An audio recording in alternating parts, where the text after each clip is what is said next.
Here. All right, so we're going to work on half guard. And today's actually not going to be so much of a technique thing, but I want to get conceptually what is the differences between half guard and a full closed guard. If I've taken a full closed guard, what I've essentially done is just cut his body in half. I could pull and push a little bit. He even just keeps his hands on me. Like, there's not a whole lot of moving the person unless he's in motion. I can drag, or maybe he's moving to pass my guard, and then I'm adjusting, right? But I really can't do anything in this position initially to get my hips under. Everything might be like loading him up for a pendulum, right? That's where half guard is, or that's where guard functions, right? It lets me get my legs in play very easy. What half guard does is, and just a base, like there's a lot of, half guard is almost like a huge umbrella term, right? So half guard, we're just going to talk a basic crappy half guard. Like this is the bare minimum half guard. This is your C+, I just need to graduate half guard. I have my leg locked on the outside and here. What this allows me to do is to get my hips very close and almost completely underneath someone. If I'm able to inch close enough to them. And so by doing that, I can now, like even if he's like really settled, I can roll someone here and have ability to manipulate his hips by getting under them. That is the primary thing that half guard allows you to start doing. For example, outside of like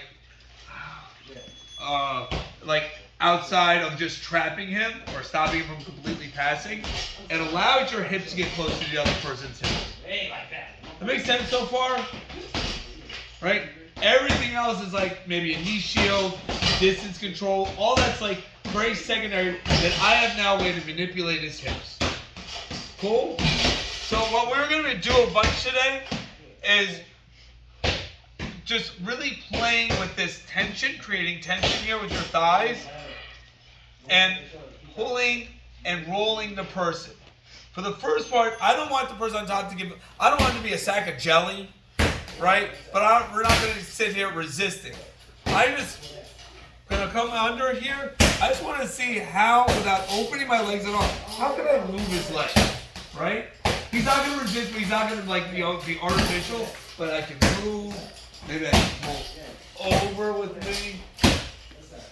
Just moving the person around, locking your thighs, like just locking up and keeping tension. That ability to keep tension, like with your thighs, but still be able to move your legs is a major part of playing half guard. Right? It's probably one of the biggest differences between full guard, where you don't even have to have that much tension. You just have to like kind of keep your feet strong to maintain it. It's not like you can squeeze someone, but after a certain point, that's just going to make you more tired than the person that you have inside your guard. That makes sense? So like if I'm attending, he's going to get his half guard, like just locking it up. He keeps a nice squeeze on here. I'm going to keep a little structure, but I'm going to let him try to manipulate me and move me around just by squeezing and moving his hips. Right? Right? If I have to catch myself, I'll catch myself just so he can keep moving.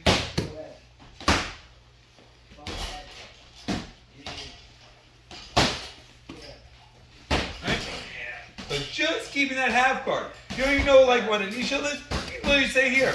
If you're more, guys more experienced, ladies more experienced, you want to move in here with a knee shield too and play with that. We're going to keep this connection the whole time and keep our feet crossed here the whole time.